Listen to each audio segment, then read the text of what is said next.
Paz do Senhor, igreja, seja muito bem-vindo ao nosso INDcast. Hoje a gente está com assuntos muito interessantes e nós temos dois convidados aqui maravilhosos e incríveis. Eu gostaria de dar as boas-vindas para eles. Fala com a gente, Diego Bétio. Fala pessoal, como é que vocês estão? Muito feliz de estar aqui com vocês. Muito obrigado, Mar, mais uma vez. Prazer. E vamos lá que hoje o tema é bom, hein? É bom demais da conta. Muito bom. Bom demais da conta. E eu também estou com o nosso querido pastor Neemias. Fala, Matheus. Seja bem-vindo, pastor. Obrigado, é uma honra estar com vocês, uma alegria enorme. Que bom que deu certo pra gente estar aqui. Com certeza, com certeza. Glória a Deus. Gente, então, eu chamei esses dois especialistas nos assuntos que a gente vai falar, porque o pastor Neemias, que está com a gente aqui, ele é advogado, né, pastor? Isso. Conta um pouquinho, né, da sua profissão, que além de você ser pastor, você também é advogado, né? Exato. Eu atuo na área criminal, é uma área bastante, assim, que envolve bastante questões complexas, né, da sociedade. Uhum. Eu sou pós-graduando em Direito Processual Penal e Direito Criminal, voltado para Tribunal de Júri. Muito bom, muito bom. Eu também estou aqui com o Diego, vocês já conhecem o Diego, né, de alguns podcasts passados. Sim. Ele é psicanalista, né? Isso. E tem formação nessa área. Conta pra gente também um pouquinho, só pra quem não te conhece. Bom, sou psicanalista, trabalho especificamente na área de desenvolvimento humano e também trabalho com a parte de desenvolvimento empresarial, mas focado também na tudo que gira em torno da questão de desenvolvimento humano. Então, mente é comigo mesmo. Muito bom, glória a Deus. Muito bom. Então, gente, eu chamei esses dois queridos aqui, nossos irmãos, pra gente bater um papo sobre um assunto que é curioso, né? É um assunto curioso porque a gente tá vendo isso crescer muito, né? Que é o assunto dos bebês reborns, né?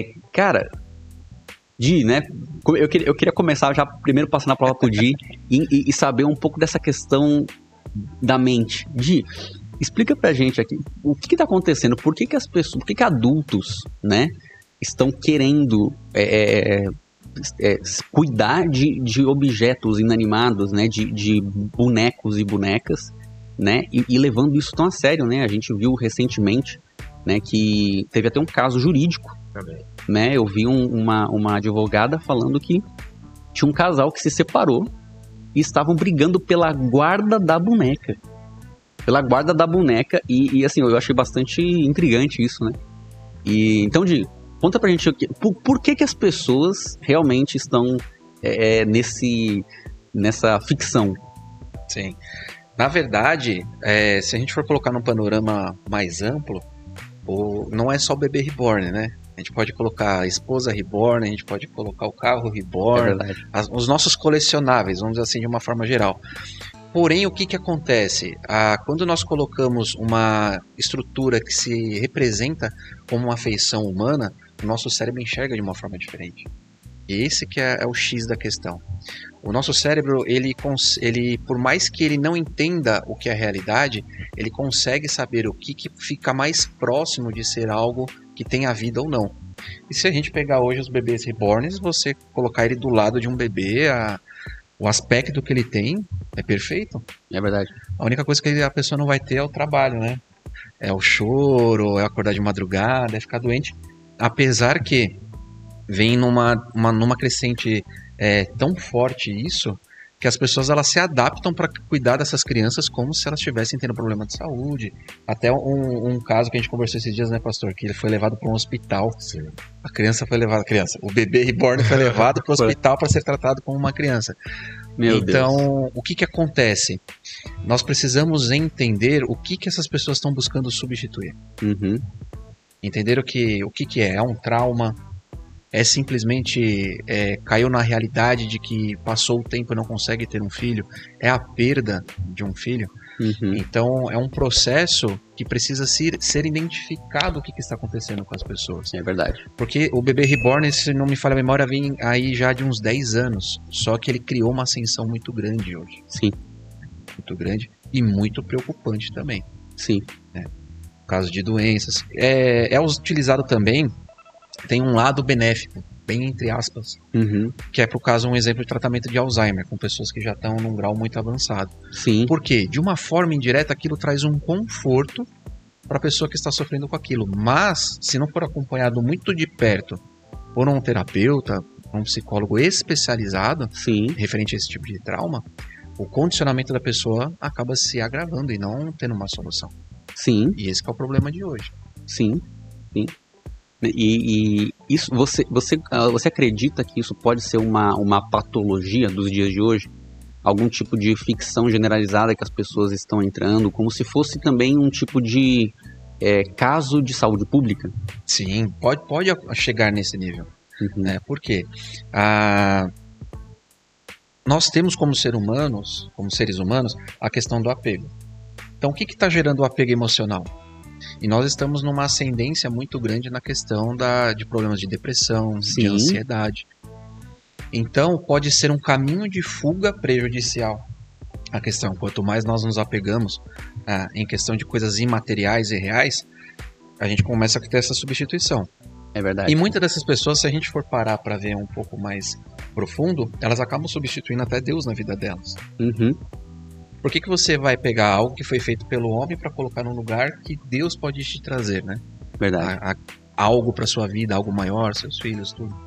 Então, o ponto de insegurança pode se tornar também algo que transforma as pessoas reativas. Sim, Extremamente reativas, que é o que vem acontecendo. sim, Hoje, se você pega uma pessoa que tem um bebê desse, você acaba tendo uma explosividade de reação da pessoa porque ela não aceita que você fale que aquilo não tem vida. uhum. Ou se não, que nem o caso do rapaz que estava na praça, viu uma mulher com uma criança, pensou que era um bebê reborn e deu um tapa na criança. Meu Deus do céu, não É acredito. mesmo. Sim. Então entra num contexto reativo. Sim, Aí imagina, o que vai acontecer com um rapaz que fez uma coisa dessa? Vai acabar respondendo, né?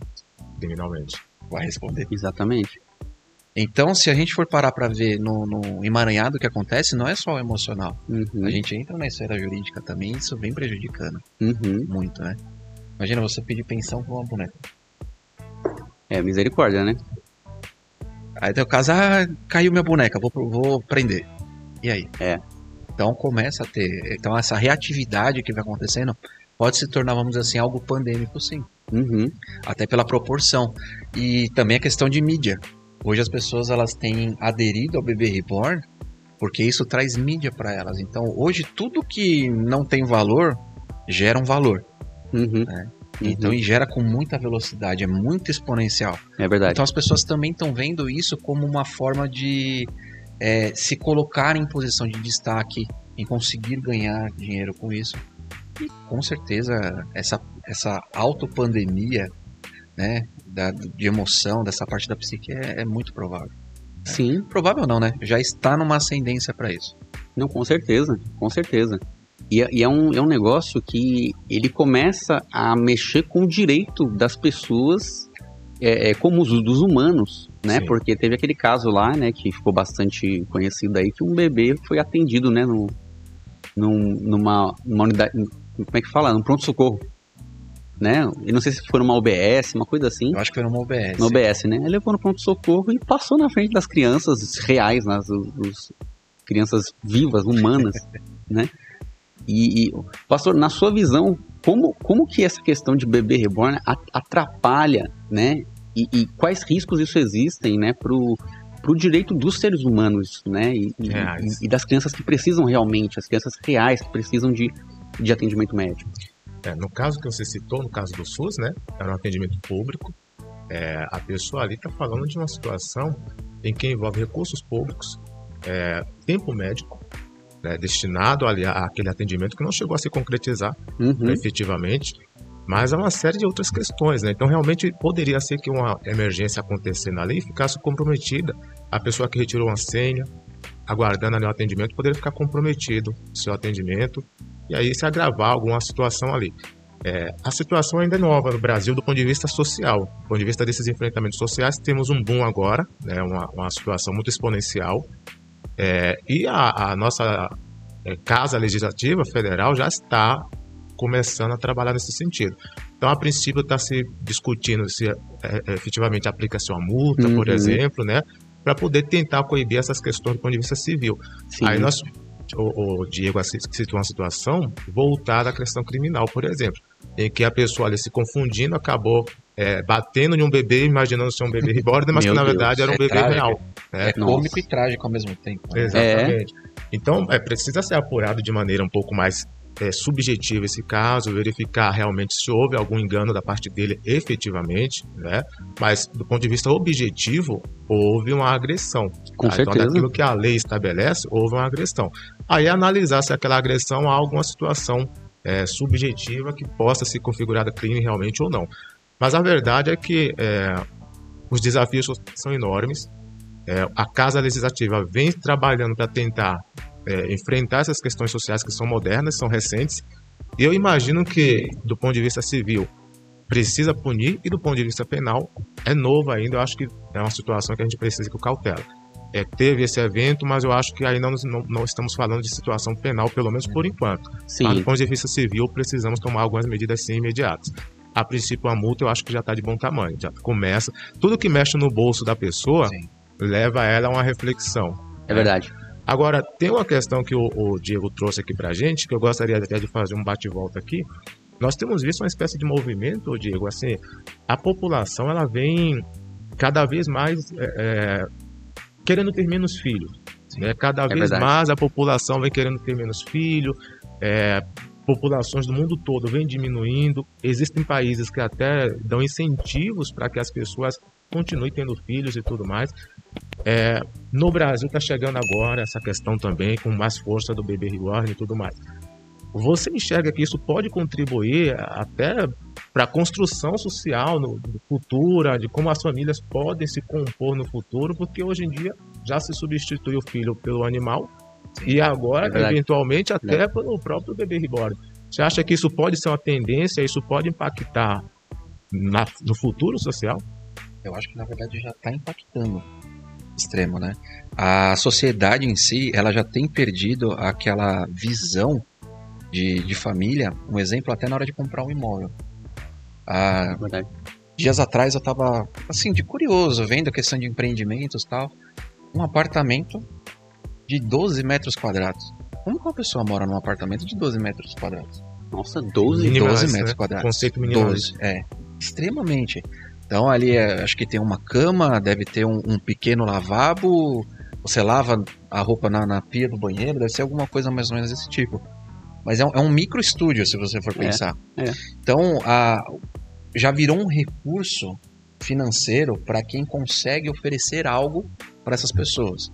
Então, como eles viram que essas pessoas elas tendem a focar nelas, né, cuidar de si próprio, investir em si próprio, com uma demasia muito grande, então até os grandes nomes do mercado, vamos dizer assim, estão incentivando para que as pessoas não tenham família e cuidem apenas de si. É verdade. Então a gente já vê uma atmosfera que ela começa o quê? Numa primícia de algo que você necessita para sua vida. Quer comprar uma casa? Compre uma casa, que caiba só você. Sim. Você vai casar? Cabe só você e sua mulher. E olhe lá, e um cachorrinho. Que agora até os micro, tudo é micro, né? Tudo é micro. Micro cachorro, micro porco, micro pato, o que você for procurar tem de micro. Por quê? Para que você crie uma substituição. Nós estamos andando numa era que é melhor você substituir do que você tratar. Forte. Esse que é o X da questão. Então por que eu quero substituir o meu filho para um bebê reborn? Facilidade? Será que eu não quero repetir os mesmos erros, mas eu sei que eu vou repetir os mesmos erros, mas com o bebê reborn não tem problema? Exato. Porque eu estou fazendo o quê? Estou fugindo do que eu preciso mudar em mim para que eu possa ter um filho. Exato. Filho é maravilhoso ter, mas é um desafio a cada dia. O casamento já não é um desafio, pastor? Porque são duas pessoas com emoções totalmente distintas que estão buscando se alinhar constantemente. Uma criança, você não vai saber qual é a emoção dela até que ela chegue no estágio onde você reconheça. Eu tenho um filho de 15 anos, então hoje eu consigo identificar quais são as reações emocionais que meu filho tem. Mas quando ele era bem pequenininho, na minha cabeça era banheiro ou fome. Uhum. A base é essa. Até você Sim. entender qual que é a reação da criança, é isso. Então o ser humano ele está tendendo a querer abrir mão daquilo que é doloroso para ele. Buscar cada vez mais facilidade. Por que cachorro é fácil? Porque na maioria dos casos a pessoa tem um cachorro onde ela só dá água, a fraldinha e a ração. Não é nada. Não precisa ficar...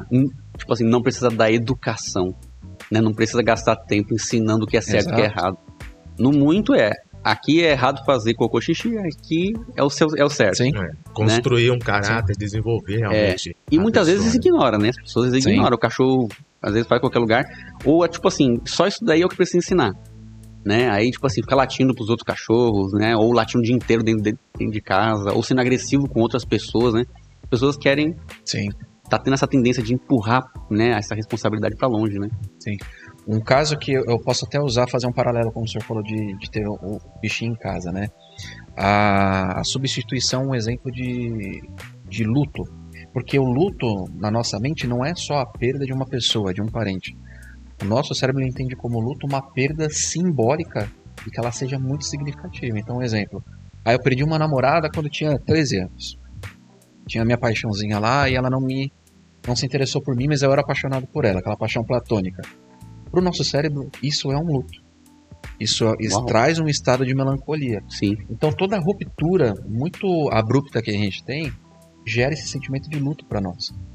Então, nós vamos numa ascendência de substituições, por exemplo. Uhum. Então, a pessoa geralmente, quando ela tem um apego muito grande emocional com o animalzinho, é porque lá na infância dela, ela teve essa ruptura e ela começou a colocar, ela fez uma transferência de sentimentos em cima daquele animal. Então, a pessoa não consegue ficar sem ter animal. Morreu um, ela precisa de outro.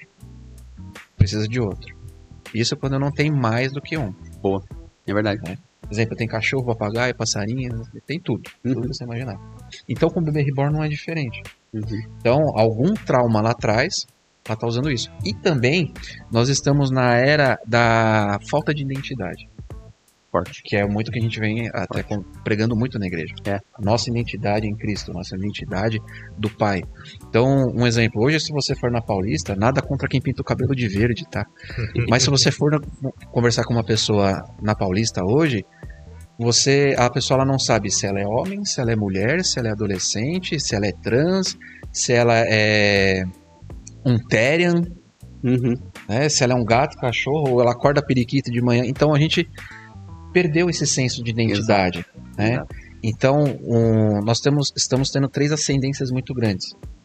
Questões emocionais, depressão, ansiedade, cada vez mais, né? Pensamento acelerado.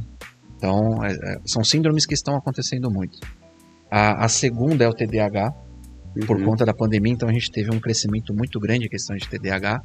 E nós estamos tendo também a questão do TEA, pessoas que são autistas. A gente está com tecnologia, testes mais apurados.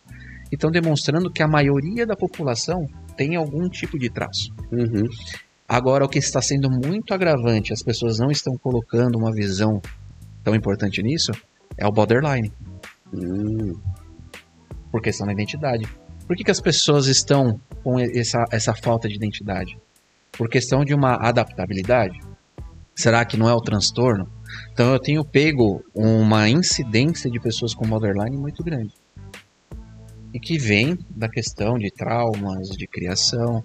Então a maioria das pessoas hoje, quando você pega um exemplo, uma reportagem para você ver referente ao bebê reborn, ou se não que nem no Japão que tem as esposas reborns lá, e lá é permitido você casar. Sim. Lá já chegou num nível, você consegue casar, um exemplo, com uma mulher holográfica. Então lá chegou num nível extremo. Por quê? É aquela visão, fugiu a palavra agora, hedonista, que o meu prazer, né, se me faz bem, eu posso praticar aquilo. Só que na verdade, no fundo está fazendo mal. Então, nossa falta de identidade, nosso senso de identidade está sendo perdido. Nós estamos substituindo isso através de mecanismos. Então, um exemplo, o bebê reborn hoje é o principal fator. Então, eu vejo sim que nós já estamos vivendo uma tentativa de continuidade dessa reestruturação na nossa sociedade, né? Primeiro, tirando o nome da mãe, né, juridicamente. Sim. Isso, imagina o transtorno que vai ser, né? Agora você não põe, como é que é? Filho da mãe, né? Que você coloca lá, alguma coisa assim. É isso? Acho que é progenitor 1, progenitor 1. Sim. Não tem mais essa questão de você falar, é mãe, é pai. Não. Então a sociedade já vem tentando tirar isso. Então o bebê reborn hoje já é mais uma ferramenta, sim, com certeza, para poder fazer essa desestruturação. E é um negócio que vem devagarinho, né? Tipo assim, e parece que não é um movimento proposital, é um movimento resultante, né? Então parece que as pessoas começam a caminhar para esse lado e de repente aí surge uma moda dessa. É algo, parece que é um pouco mais orgânico, né? No sentido de ser natural. Sim.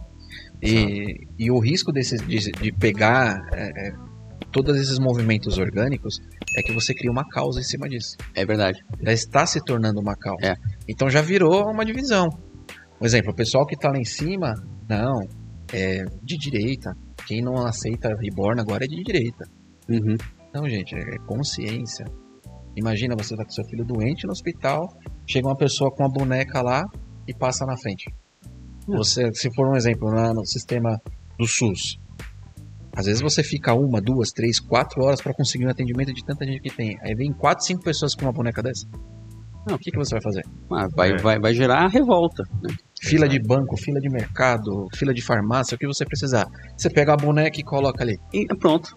Aí até eu, né? Vou brincadeira, tá, gente? Mas até dá pra pegar lá o bebê lá e falar assim, dá licença, prioridade. Então. E ninguém vai, tipo assim, será que isso é um bebê reborn ou será que é um bebê normal? Quem é que vai ficar perguntando? Exato. Né? Então, você vê como que já cria vários atritos internos com cada pessoa. Né? Pastor, deixa eu tirar uma dúvida que veio uma curiosidade agora. Isso será que pode gerar um exemplo de falsidade ideológica, alguma coisa do tipo? Será que pode caminhar para essa vertente com tudo que vem acontecendo? Na verdade, falsidade ideológica é uma situação um pouquinho diferente. É uma situação nova para o direito brasileiro, né? Por mais que que essa prática já seja mais comum até em outras civilizações, você citou, por exemplo, o Japão e outras, para o Brasil, do jeito que está acontecendo, é novo. O direito brasileiro enfrentou recentemente 2 casos em 2 áreas distintas do direito. A primeira foi citada pelo Matheus, que é uma área de família e sucessões, na qual uma pessoa, depois de enfrentar um divórcio, tinha um bebê reborn, e aí queriam, no caso, discutir a guarda dessa boneca. Né? Então a discussão inicial seria isso. A advogada que conduzia ali o caso, acho que brilhantemente encontrou uma saída alternativa, e aí prosseguiu. Porque parece que aquele bebê reborn, naquele caso específico, tinha uma exposição em mídias sociais, né, e ela conseguiu, e ali naquelas mídias sociais era monetizada, havia um retorno financeiro ali, e ela conseguiu um caminho jurídico por aí. Ela meio que cortou o caminho da guarda, né, o enfrentamento do tema guarda em si, e conseguiu levar ao judiciário a discussão no sentido de uma administração daquela conta, da monetização daqueles recursos e por aí vai. O que é uma saída perfeitamente admitida pelo jurídico, pelo judiciário brasileiro. Sim. Uma vez que há uma receita ali, né, então haveria discussão naquele sentido. Agora, o tema guarda em si não foi enfrentado. Seria a ideia original, né? Ao meu ver, não caberia a discussão de guarda naquele momento ali, pelo menos até o momento não encontra amparo jurídico. Dá para discutir a guarda de um bebê reborn. Agora, uma outra situação que nós vimos recentemente não foi tão bem conduzida pela colega advogada. Aí, né, salvo o melhor juízo, é salvada a convicção jurídica dela.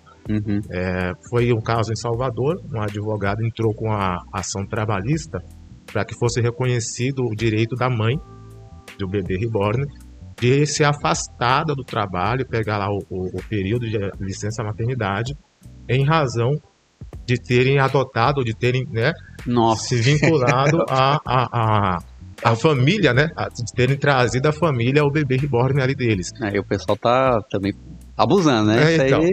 E aí o reconhecimento, foram à justiça, porque a empresa negou, né, eles foram à justiça, tentaram o reconhecimento. E a discussão era exatamente essa questão do amor, da afeição, que era real. Né? Então, assim, o que eu sinto, o sentimento que existe em mim em razão a ele é um sentimento real, é um sentimento concreto, e a partir desse sentimento real eu quero o reconhecimento. Né? Independente do outro lado ser um bebê reborn.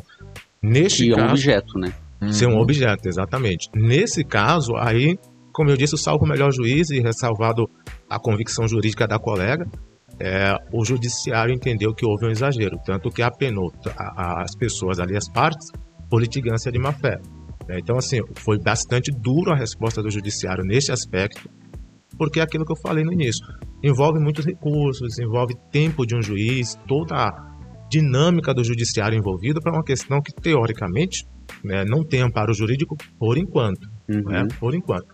Então, neste momento, a resposta do judiciário foi muito dura dentro do aspecto trabalhista. Agora, como isso vai ter os desdobramentos do ponto de vista criminal, por exemplo, questão da falsidade ideológica, pode caracterizar dependendo de como a pessoa vai conduzir essa situação. Então, se a pessoa vai se utilizar de qualquer, seja lá um boneco, seja qualquer artifício ali, para enganar, para fraudar, para tentar levar vantagem, aí a questão do direito subjetivo. Vai ficar difícil comprovar que ela tinha essa intenção de fraudar, que ela tinha a intenção de roubar, de levar algo à vantagem ilícita ali. Mas se ficar caracterizado que sim, que aí entra o que você falou. Será que a pessoa tinha uma ideia de que ela realmente estava errada? Será que a pessoa tinha uma ideia de que a intenção dela era realmente levar uma vantagem ilícita? Ou ela tinha uma convicção diferente? E o direito penal também tutela essa questão da subjetividade. Então fica bem ruim a gente fazer juízo valorativo assim de uma maneira genérica. Tem que analisar caso a caso, porque existem casos que as pessoas vão tentar levar uma vantagem. Vai lá ao mercado, tentar furar uma fila, tentar, de repente se dar bem. Infelizmente o brasileiro tem esse estigma, de querer levar vantagem e tudo mais. Infelizmente é um estigma nosso. Então, assim, vai precisar avaliar caso a caso. Se houve a intenção de levar vantagem, se houve a intenção de querer distorcer uma realidade propositadamente, ou se era uma questão mais emocional voltada a uma convicção da pessoa que de repente não tinha necessariamente a intenção de levar algo à vantagem em relação àquela situação, que é o caso, por exemplo, da questão da saúde pública. Aparentemente não tinha um interesse dela em alguma vantagem, aparentemente.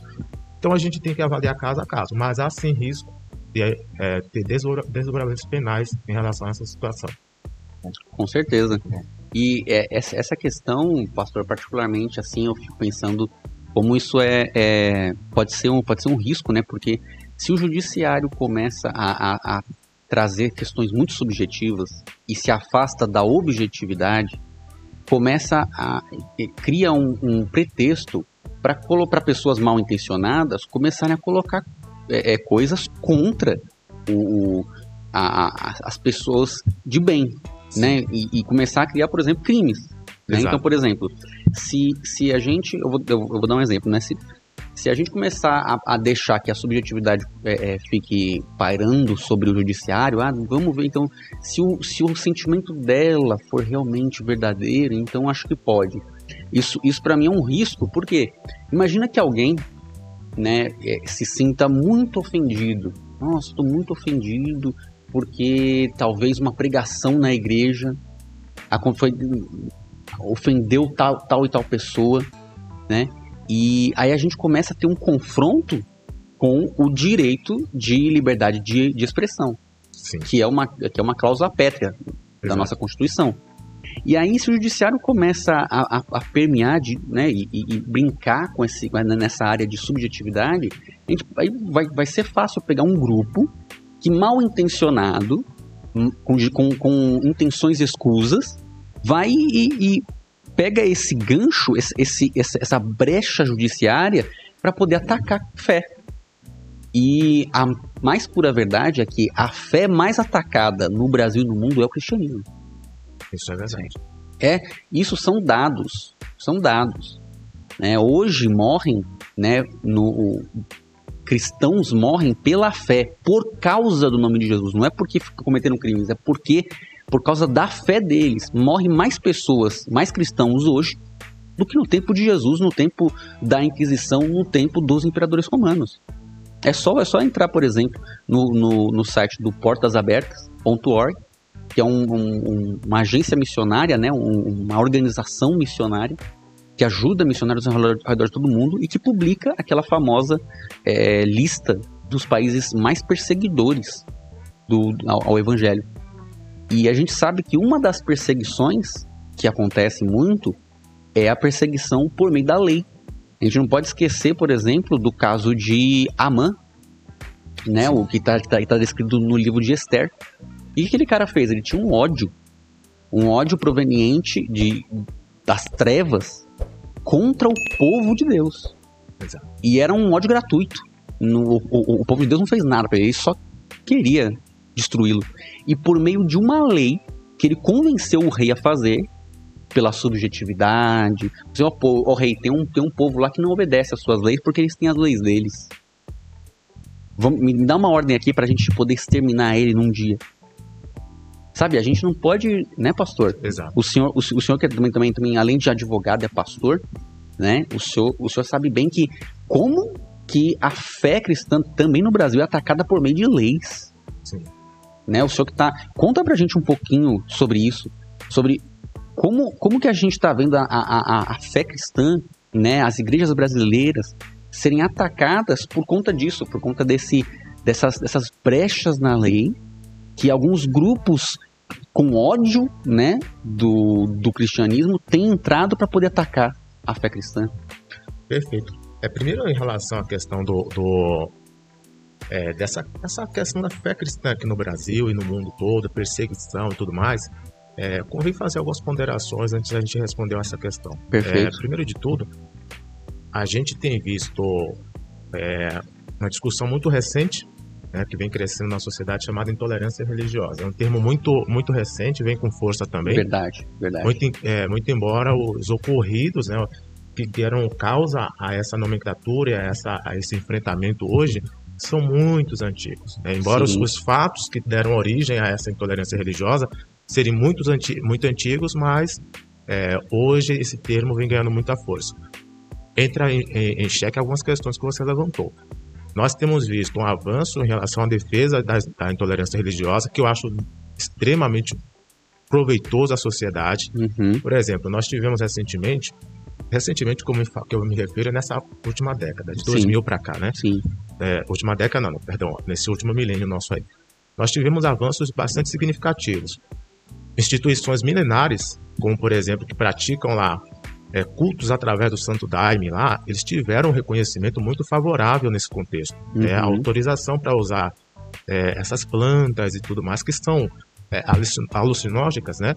Elas tiveram autorizações e reconhecimento do Supremo Tribunal Federal, por exemplo, para que essa instituição pudesse usar essas plantas, né, Uhum. em seus cultos religiosos. E muitos outros avanços, essa é que é a verdade. Tivemos muitos avanços, recentemente um avanço significativo voltado para a questão de uso de animais, um tema extremamente polêmico em cultos religiosos, Sim. extremamente polêmico, foi enfrentado e já está pacificado hoje que pode, desde que não haja maus tratos. Né? Então, assim, ao passo em que tem avançado a discussão em favor de muitas religiões, o que eu acho extremamente justo e correto, Uhum.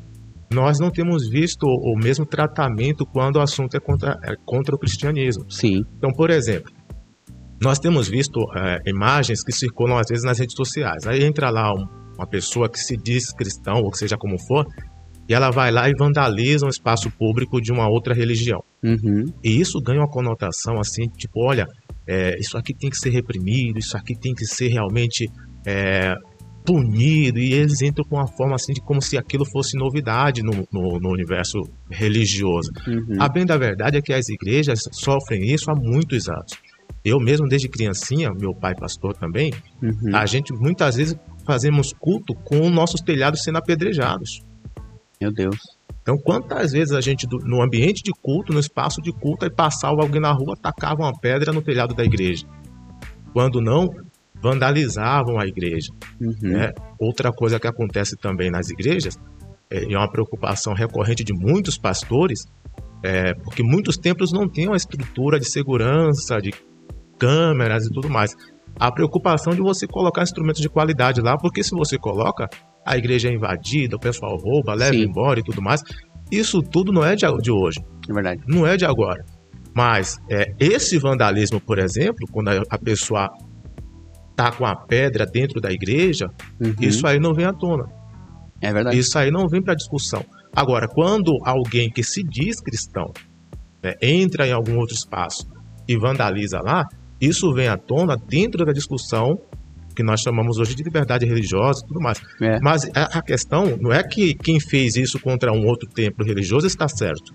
Sim. Tá? Quem fez isso tem que ser punido, é verdade. Sim. A lei tem que ser aplicada em favor dele. Mas as igrejas já sofrem isso há muitos anos. É verdade. Tá? Então, desde que eu me conheço por gente, que eu vejo igrejas sendo vandalizadas. Que eu vejo igrejas sendo invadidas, roubadas, saqueadas. A dificuldade para você se manter. Então, a verdade é que esse contexto aí, a gente precisa saber que a lei está aí para todos. Essa é a primeira situação, né? E antes até de voltar para você, pastor, esse tema, ele é um tema que mexe muito com a questão psicológica, porque muitas pessoas desenvolvem um ódio, Sim. né? E essa é uma questão que às vezes eu já até ouvi em debates pessoas falando assim, não, porque o cristianismo ele é uma religião opressora. Como? Sim, o cristianismo é seguir o que Cristo falou. Cristo falou que, assim, lá em Mateus capítulo 5 e capítulo 6, fala sobre o sermão da montanha. Ele fala assim, vocês ouviram? Odeiem os seus inimigos e amaldiçoem os que vos perseguem? Então, eu, porém, vos digo, ame o seu inimigo e ore por quem persegue vocês. Ser cristão é fazer o que Cristo está falando. E Cristo disse que ao inimigo é para amar e orar. Para que, se ao inimigo, que não é um adversário comum, não é alguém que discorda, ele disse assim, ao seu inimigo, aquele que te considera como uma ameaça. A ele você tem que amar e orar por ele. O cristianismo, esse também eu creio, né, pastor e Diego, eu creio que é por isso que o cristianismo é uma das religiões mais atacadas. Sim. Porque em vez da gente atacar de volta, em vez da gente ser aqueles que na nossa lei, na lei que Jesus Cristo falou, a gente não é recomendado a criar uma guerra santa. A gente não é recomendado a batalhar fisicamente com espadas. A despeito do que aconteceu historicamente. O que aconteceu historicamente com grandes religiões que povoaram a Idade Média, principalmente, aquilo não era cristianismo. É só comparar com a Bíblia. Sim, ali foi um movimento totalmente político. Né? Totalmente político. Quando a gente pega para estudar a fundo, a gente vê que é totalmente político. Exatamente. É exatamente esse gancho, Diego, que eu queria trazer e falar assim, cara, depois dado esse contexto, né, e trazer essa questão jurídica do pastor, eu queria ouvir de você por que as pessoas muitas vezes não param para ouvir o que o cristianismo realmente é, guardam na mente, no coração, as más decepções que tiveram no passado com pessoas que não estavam praticando o que Cristo falou, porque se estivessem praticando, teria transbordado amor nessas vidas e não ódio. E por que elas continuam conservando esse ódio? O que acontece no psicológico, né, e no coração das pessoas que eles preferem não debater, eles preferem brigar? Um ponto que eu vejo é colocando uma visão espiritual. Né? Sim, sim. A palavra, de uma forma indireta, ela já está inserida em nós. A diferença é que a gente ainda não tem o conhecimento dela. É verdade. Enquanto a gente não conhece a Cristo, não vai ter o conhecimento da palavra, a gente não sabe. Porém, ela já mora em nós, ela faz parte da nossa centelha de vida. É verdade. Né? Do sopro divino de Deus. Então, quando a pessoa ela se depara, primeiro passo, com a Bíblia, o que ela tem que passar? Por uma autotransformação. E o nosso cérebro ele não quer gastar energia e não quer sentir dor. É verdade. Esse daí é o principal ponto. Vou me colocar como exemplo. Tendo o ministério pastoral, propósito para ser pastor, tal. Eu passei a maior parte da minha vida fugindo desse propósito. Por quê? Porque eu sei da responsabilidade, né, e a fidelidade que eu tenho que ter com aquilo que eu tenho que viver e não falar. Sim. Então o que acontece? Hoje, a maioria das pessoas quando vem conversar comigo, evangélico, o crente é hipócrita. Porque ele prega lá bonito, fala um monte de coisa bonita na palavra, mas ele não faz. Então as pessoas, a primeira coisa que ela vê, ela não está preocupada se você está ensinando algo que para você também está sendo um momento de transformação. Sim. Ela quer ver se você está fazendo. Se você não está fazendo... As pessoas querem ler a Bíblia no cristão, né? Exatamente. E parece que tá em desacordo, né? Sim. Infelizmente. Se comparar a Bíblia com cristãos, em modo geral, né? A gente não vai generalizar, mas a maioria das pessoas, né, acham que o cristianismo, porque tem menos rigor para entrar, vamos dizer assim, Sim. né? Acha que, não, eu posso viver minha vida do jeito que, né? Exato. Do jeito que eu acho, com o Jesus que eu imagino que seja. Sim. Né? Vou colocar um exemplo que é um dos que mais as pessoas chegam e me falam: Diego, mas por que crente não bebe? Né? Que é o famoso. Por que crente não bebe? Porque nós decidimos fazer uma escolha e não beber. Exato. A Bíblia condena? Não, mas ela fala que a embriaguez é um problema. Você sabe se controlar? Você sabe até que ponto pode chegar? Então, quando eu converso com uma pessoa assim, eu falo: por que crente não bebe? Eu falei: porque nós decidimos fazer uma escolha de renúncia e trabalhar em algo que para nós, que eu posso dizer que acho que 99% do brasileiro hoje que bebe, se tiver uma incidência muito grande, tem risco de se tornar alcoólatra, como eu já quase fui. Então, por que não bebe? Porque eu sei da consequência que aquilo pode se tornar com a nossa atualidade hoje. O vinho não é mais um remédio. O vinho hoje é só curtição. A bebida hoje em si é só curtição. Isso é algo ruim, né? Então, hoje o ser humano, ele não quer pagar o preço de uma transformação. Aí vem o segundo ponto. A hipocrisia. Que eles acham que tudo é hipocrisia. Porque eles querem ver a Bíblia estampada em nós. Mas eles não entendem que nós também estamos em constante transformação. A gente cai, levanta, né? Aquela brincadeirinha. A gente se batizou, mas o velho homem ainda sabe nadar, né? De vez em quando a gente tá no trânsito ali, passa aquele abençoado, né? Aí o sangue sobe, dá aquela raiva, porque é normal. E as pessoas não entendem isso. Aí vem o quarto ponto. Na maioria das religiões, o que eu entendo e o que eu vejo nessa parte psicológica é o hedonismo. Então, um exemplo, eu não vou citar o nome das religiões, tá? Mas eu posso fazer qualquer coisa errada porque eu vou ali e faço algo externamente e aquilo, tipo, absorve o que eu fiz. Essa que é... Aquele negócio, né? Vou fazer, aí eu já pago, né? Pra meio que abonar, né? Aquilo que eu fiz, né? Que nem, como que é aquele termo antigo de quando se comprava o perdão? Indulgência. Indulgência. É basicamente isso. Então, essa cultura ainda está. Então, o que acontece? Se eu vejo um pastorzão lá que faz jejum dele, que se sacrifica, que vem no altar e dá uma exortação forte, o que aquilo vai me gerar no emocional? A primeira coisa que ele vai colocar no emocional é o quê? Eu não posso sentir essa dor. E o ser humano, ele tende a não querer sentir dor. Por isso que ser cristão, e principalmente evangélico, eu falo que é uma loucura. Porque nós buscamos, na dor, tratar o que a gente precisa para que a gente fique mais próximo de Cristo. Sim. Então, na parte psicológica, o que eu vejo de principal é isso. Então, quando uma pessoa vê que você está fazendo algo que ela se sente incapaz de fazer, ela gera uma intriga contra você, uma raiva contra você, uma inveja contra você. Então, ela começa a buscar recursos para justificar isso. Então, mas Deus mandava matar. Mas por que Deus deixa fome? Por que Deus... Então, eles começam a colocar uma carga em cima do nosso Deus. Essa é a visão deles. Então eles vão criando essas resistências. É verdade. Essas resistências.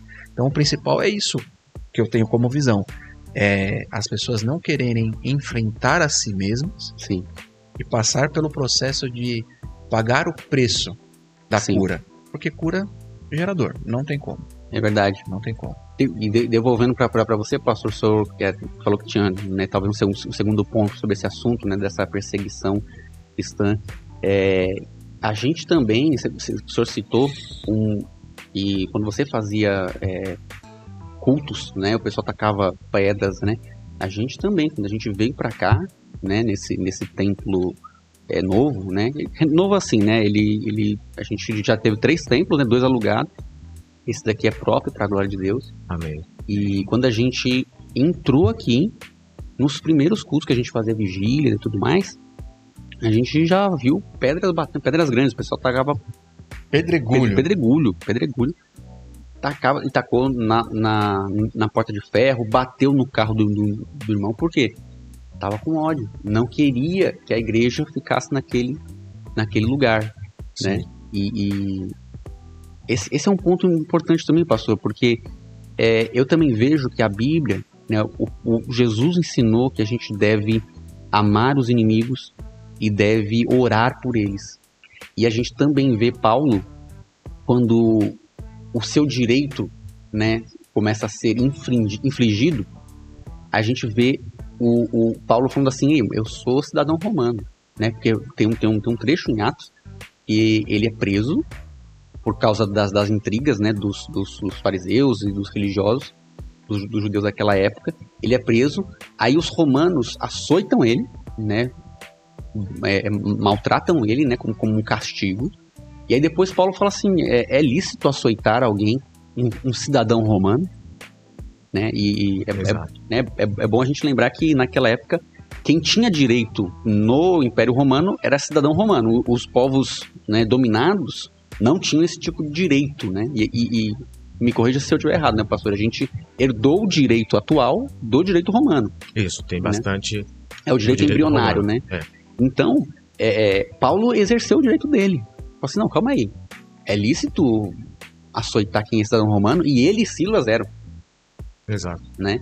E aí o pessoal ficou com medo. Então, mas Paulo poderia ter ficado calado. Paulo poderia ter falado assim, não, eu vou deixar pra lá. Mas ele resolveu colocar o direito dele em ação. Eu gostaria que o senhor falasse um pouco sobre isso, de as igrejas colocarem o direito em ação, porque a Constituição protege todas as religiões, todas as opiniões, todos os direitos de expressão. Sim, né, é verdade. O que o senhor pensa sobre isso? Inclusive de não religião também. Né? De não religião. A pessoa que não queira se aderir a qualquer religião, né? Nós declaramos ateu essas pessoas, se declaram ateu, a Constituição resguarda a ela esse direito. Né? Que é a importância do Estado laico, né, pastor? Exato, exatamente. Importantíssimo. Agora, tem alguns pormenores que a gente gostaria de destacar nessa sua fala. Boa. No seguinte sentido. Você percebe que o apóstolo Paulo, no jeito que você comentou aí, ele invoca realmente a sua cidadania romana. Perfeito. Né? Até por uma questão de favorecimento ali de direito. Né? Você sabe que Cristo, quando ele foi acusado primeiro, houve uma discussão nesse sentido. Se prevaleceria a lei judaica para tentar incriminá-lo, viram que realmente não iria prosperar, e aí então invocaram a lei romana, dizendo que ele teria conspirado contra Roma e tudo mais, né? Mas a importância do que o Mateus comentou aqui é de a gente destacarmos que Paulo, ele invoca uma cidadania. Ele fala, eu sou cidadão, eu estou em pleno exercício da minha cidadania. E nós precisamos observar o seguinte, quero fazer alguns comentários que, infelizmente, alguns cristãos, eles têm se metido em confusão. Vou usar o termo comum aqui, com licença, deixar a jurídica, deixar a linguagem jurídica para lá. Alguns cristãos se envolvem em confusões, às vezes à toa. Né? Quase que, como falamos, de graça praticamente, né? Sim. De graça. Busca problema, né? Busca problema, vamos falar que não precisava, né? Que não precisava. Então, uma coisa é você exercer a sua cidadania, é você ser um cidadão, e eventualmente ter algum direito seu tolhido. Outra coisa é você procurar problema, né? Que aí eu acho que nem Deus respalda esse tipo de comportamento. Sim. Então, antes de qualquer coisa, Mateus, a gente tem que se identificar realmente com a nossa cidadania, tem que cumprir nossos papéis como cidadãos. Lembrando que Cristo, nesse aspecto aí, quando ele próprio questionado, e quando seus discípulos especialmente questionados, mais notadamente sobre a questão fiscal, né? Mas você paga seus impostos, está em dia, tudo certinho. Verdade. Ele não se eximiu. Quando ele próprio questionado, ele disse, olha, o que é de César, exatamente, verdade. Deve ser entregue a ele. Eu não quero me apropriar de absolutamente nada. E seus discípulos também, quando questionado lá, Senhor, e aí, nós vamos pagar imposto, não vamos? Não, vai lá, paga o seu e paga o meu também. Então, isso é muito importante, né, pastor? Porque o cristão, Jesus Cristo nos ensinou a respeitar as leis vigentes. Exato. Mesmo que ele, num estado muito pior que o nosso. Porque eles viviam sobre um império dominante. Sim. Né? E olha só como é a importância. Cristo nos ensinou a pagar imposto. É verdade. Olha o tema que ele está tratando. Exato. O quanto da honestidade dele social, né? E isso, o imposto, mesmo sendo alguém Que ali ele não discute se vai ter retorno, se não vai ter, como vai ser usado. Ele só chega e fala, é justo pagar? É. Eu não quero nem discutir essa questão. Pago meu imposto e sigo a minha vida como cidadão. Não é verdade? Não pesa nada contra mim. E essa é uma visão que nós precisamos ter. Assim, o fato de sermos cristãos, de sermos servos de Deus, de termos uma cidadania celestial, que a Bíblia nos assegura essa cidadania, sim, isso não nos exime das responsabilidades sociais. E aí é o que você falou. Perfeito. Ao contrário, a palavra nos prepara para um exercício da cidadania também terrena. Exato. Então este é o primeiro ponto. E dentro desse prisma aí, nós precisamos observar, destacar mais uma vez que o Estado realmente ele é laico. Sim. E isso engloba algumas situações. Engloba coisas que nos favorecem e coisas também que favorecem a outros. Inclusive o direito de se declarar ateu, de não querer ouvir também. Mas aí nós entramos em algumas situações que nós chamamos de colidência de direitos. Sim. Nós temos na nossa religião algumas situações que são ímpares, são nossas somente. Por exemplo, nós temos um ID. Sim. Salvo engano, uma das únicas religiões que tem um ID imperativo, uma determinação. Vá, pregue o evangelho, faça discípulos, e isso pesa muito sobre nós. Uhum. Esse ID, essa ação nossa, que é constante, incessante, ela pesa muito sobre nós. E a sociedade hoje, ela está querendo refrear isso. Então, toda a abordagem hoje é intolerância religiosa. E aí o cristão precisa realmente se ambientalizar diante dessa situação. O que nós vemos é assim, primeiro que realmente a gente precisa aprender a respeitar. Eu acho que o respeito cabe em qualquer lugar. Essa é uma opinião simplória, né? Simplória de construção social. Com certeza. Aprender a também ouvir um pouquinho no sentido de a pessoa falar assim, eu não quero, ok, nós temos outros mecanismos, inclusive de oração, né? Exato. A palavra de Deus diz que a nossa luta não é contra a carne, não é contra sangue, não é contra necessariamente a pessoa, não é contra filosofias vãs, mundanas, mas a palavra de Deus nos diz que a nossa luta é especialmente no mundo espiritual. Então nós precisamos nos apropriar dessas armas espirituais. E as questões sociais que estão colocadas para a sociedade precisam ser enfrentadas com sabedoria também. Sim. Não é necessariamente com um desrespeito que eu vou enaltecer a Cristo. Perfeito, pastor. O senhor trouxe um gancho muito importante, porque o que Paulo fala para nós, né? Ele fala assim, que o ser amável e a bondade de vocês seja conhecido de todos, especialmente os da fé. Exatamente. Sabe, como é que a gente, pode demonstrar essa amabilidade, essa bondade, que são características do fruto do Espírito em nós, está escrito em Gálatas 5. Como é que a gente pode demonstrar isso se a gente desrespeita uma pessoa, às vezes ela não quer mais ouvir? Ou, sabe, eu realmente já experimentei isso na prática, né? Uma vez eu senti no coração, eu sempre costumo conversar com os meus colegas e falar assim, eu sou um cristão mais espiritual, porque a gente tem aqueles diferentes tipos de cristãos, cristãos não praticantes, cristãos praticantes mais tradicionais, cristãos mais avivados. Eu sou dessa linha mais avivada do mundo. Eu também. Sim. Nós somos... Compartilhamos da mesma mesa. Da mesma mesa, exatamente. E eu falo para os meus amigos, assim, gente, eu sou um cristão mais espiritual, então eu creio que o Espírito Santo fala conosco em momentos específicos e mostra o poder dele. E uma vez eu estava na minha empresa, e a gente estava tomando café, era um momento ali que todo mundo estava sentando para tomar um café ali, tinha esse benefício. E aí o Espírito Santo me orientou a sentar com um rapaz que estava ali e compartilhar do Evangelho, E eu fui compartilhando com ele, falando sobre o que Cristo fez, o que Cristo, como Cristo transformou a minha vida, como Cristo, eu creio que Cristo é o Senhor dos Senhores, E aí no final de tudo que aconteceu, tudo isso, eu falei para ele assim, meu irmão, o que eu quero é que você pense sobre isso. E eu ia continuar o que eu estava falando, ele me interrompeu e falou assim, Mateus, obrigado porque você não está me forçando a nada. Porque eu já ouvi outra pessoa, um cristão, foi conversar comigo sobre isso e ele começou a me forçar, ele queria me converter, ele falou. Mas você realmente me deu essa possibilidade. Eu falei, cara, nem mesmo Deus empurra sobre você a salvação. Mesmo que ele pagou o maior preço, a maior dor do mundo lá na cruz, mas nem ele, tendo pagado esse preço, ele empurra sobre as pessoas. A salvação não é automática e também não é impositiva. Ela é opcional. Ela é optativa. Se você opta por aceitar o que Cristo fez, então você é salvo. Romanos 10, 9 e 10 fala sobre isso.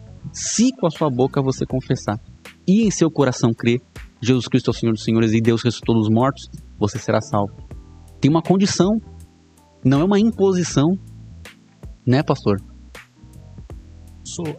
Nós temos esse extremo, né, que a sociedade realmente acaba trazendo como estigma, né? Infelizmente, algumas pessoas que têm esse comportamento um pouco mais tentando impor algumas coisas, acaba atrapalhando também o verdadeiro evangelho, que tem sobre si esse ônus, né, de realmente ser pregado por a toda criatura, na verdade. Exato. Né? E isso aí, só que tem uma outra ponta também, né? Há uma outra situação de que nós não podemos nos abster desse id. É verdade. Então nós, assim, enquanto cristão, nós temos, por exemplo, o Estado laico, ele tem algumas camadas, vamos chamar assim no popular, né? Sim, vamos usar o popular aqui. Ele tem algumas camadas. Ele protege tanto o direito à crença, que ele é um direito subjetivo da pessoa, ele pode crer em quem ele quiser, inclusive em extraterrestre também, não importa, né? Tem gente que crê nessas coisas e tá tudo certo. Então, o Estado laico protege essa questão da subjetividade, do direito à crença, mas ele visa também proteger o direito da liberdade dessa crença, de você externar essa crença, de você expor essa crença, comunicar essa crença de alguma forma. Verdade. Seja no aspecto cultural, social, no aspecto de você vê, o judeu, por exemplo, ele sai lá com aquelas roupas, né, indumentárias e tudo mais, que o caracteriza pela sua religião. Sim. Assim como aqueles de matrizes africana. Sim. Não é? Então, isso é um direito constitucional, inclusive. As pessoas podem se vestir a caráter, se expressar socialmente, expressar a sua fé. Sim. Sobre nós, o id, ele está interligado à nossa fé. Sim. Então, ele não se desassocia da nossa fé.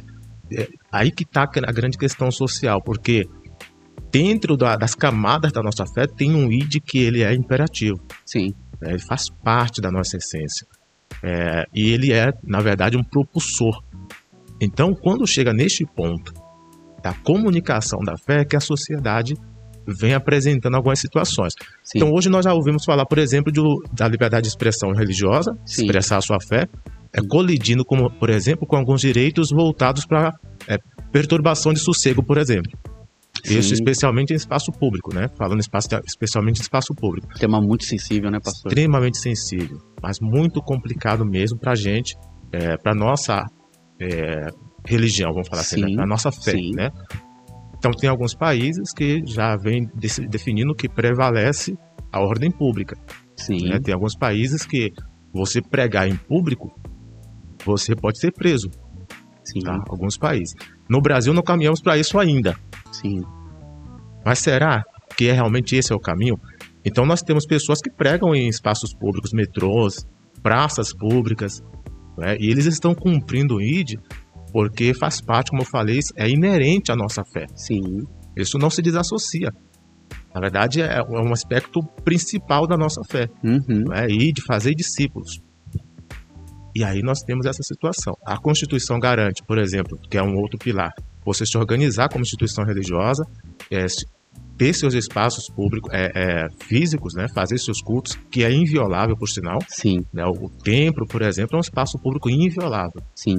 Não pode, até por isso aquilo que eu te falei, de a pessoa apedrejar um templo religioso no seu espaço de culto, no seu momento de culto, é muito grave. Muito grave, né? A legislação protege, né? Exatamente. Todas as religiões. Todas as religiões. Todas as religiões. Então, né, se você que é de uma outra igreja está ouvindo a gente aqui, né, o pastor, né, o advogado, ele pode bem falar isso pra gente. Invadir um culto e começar a causar confusão lá dentro, né, os irmãos da igreja podem convidar essa pessoa para se retirar Sim. E se ele não quiser, pode chamar a polícia para tirar aquela pessoa, porque atrapalhar um espaço de culto enquanto ele está acontecendo é crime. Exatamente. Correto, pastor? Exato, é verdade. E aí nós, eventualmente, né, porque algumas pessoas podem perguntar, mas o que eu faço se de repente aquele culto está me incomodando ou não? Aí também é o direito dele de repente procurar o direito que ele entender, né, necessário àquela situação. Perfeito. De repente, até mesmo, quem sabe, acionar uma viatura, pedir apoio da segurança pública e tudo Sim. mais. Mas ele, por conta própria, que aí entra em uma questão. Nós, como cristãos, não deveríamos abraçar essa situação. Por isso que eu falei que é temerária Sim. algumas condutas, né? Sim. A pessoa, como cristã, vai lá abraçar por suas próprias mãos, né? E se coloca numa situação muito embaraçosa. Perfeito. Né? Então, você está diante de uma situação em que há alguma violação do seu direito, especialmente quando a matéria é direito religioso. Exato. Você tocou num ponto, pastor, que eu acho que é importantíssimo também falar sobre a questão do som. Sim. Né? E a perturbação sonora, né? Porque o que acontece? A gente tem visto que muitas igrejas têm sido alvo, né, de reclamações e de boletins de ocorrência na polícia, porque o som tá alto e está incomodando os irmãos, né? Os vizinhos, né? Os vizinhos, que, segundo o que Jesus Cristo diz, não deixa de ser irmão, não deixa de ser nosso próximo. Sim. Né? Exato. E a gente tem que respeitar. E por que eu quero trazer isso daqui, pastor? Porque muitas igrejas, às vezes, negligenciam a parte técnica. Infelizmente. Né? Negligenciam a parte técnica, né? O Di também já veio, né? De algumas igrejas que ele passou. E o quanto isso acontece, né? E por que eu tô falando isso? Porque, assim, é importante nós, cristãos, porque está escrito que a gente precisa ser amável, bondoso com todos. É importante a gente cuidar da acústica dos nossos templos. Por quê? Porque nós precisamos passar a imagem para os vizinhos, principalmente, de que a igreja se preocupa com eles, com o bem-estar deles também. Sim. Então, por exemplo, aqui na nossa igreja a gente já teve reclamações. Uhum. E a gente deu de ombro? Não. A gente não falou que era coisa do diabo? Não. Não, exatamente. Sabe o que a gente fez? Eu não sei se dá pra ver aí, né? Do lado atrás do pastor tem algumas placas pretas, né? Você que tá vendo aí na tela, tem umas placas pretas aí. Essas são placas de absorção de som. De absorção extrema de som. A gente espalhou essas placas, né? Você pode ver atrás aí do pastor. Tem até o final da igreja, né? Por quê? Porque a gente está preocupado e estamos proativamente nos capacitando as pessoas que trabalham aqui como voluntários e também melhorando a acústica. Lá no final da nossa igreja, não dá para ver, mas no caso é na entrada, a gente colocou uma outra placa de absorção que ela fica em frente à porta de vidro para eliminar, né, ou abaixar mesmo, reduzir bastante o som que sai. Né? E por que eu tô falando isso daí? Porque é importante a gente cuidar, né, de como, né, pastor, de como a igreja, a imagem da igreja para as pessoas do mundo, né? E como a gente está e demonstrar que a gente está preocupado. Outra coisa que a gente fez, né? Talvez para você na sua igreja, você que está assistindo a gente é de uma outra igreja, você pode pegar o seu celular, baixar um aplicativo que simula um decibelímetro. Ele vai ser já uma grande ajuda para você ver se isso realmente está atrapalhando, né? Por exemplo, dentro do templo, a gente fala para o pessoal aqui, ou compra mesmo, tem decibelímetros na internet, que abaixo de R$100. Compra um decibelímetro, né? Que é aquele que mede a pressão sonora, coloca dentro do espaço de culto, a medida considerada agradável para ficar dentro do lugar é de 80 decibéis. Se o som, né, se o som da igreja está passando de 80 decibéis, aqui dentro já é um perigo. Né? Se você estudar sobre isso, vai ver que a partir de 90 decibéis, estar exposto a mais de uma hora naquele mesmo nível de volume, ele causa perda auditiva. E tem igrejas, né, pastor? Tem igrejas que passa facilmente de 100 decibéis. Então, às vezes a gente está considerando que Satanás está levantando perseguição contra a igreja. Eu sei que existe isso, mas a gente já fez a nossa parte, a gente cuidou da acústica, a gente está com o decibelímetro medindo aqui na igreja, eu falo para os irmãos voluntários que cuidam aqui, o som não passa de 80 decibéis dentro do salão de culto.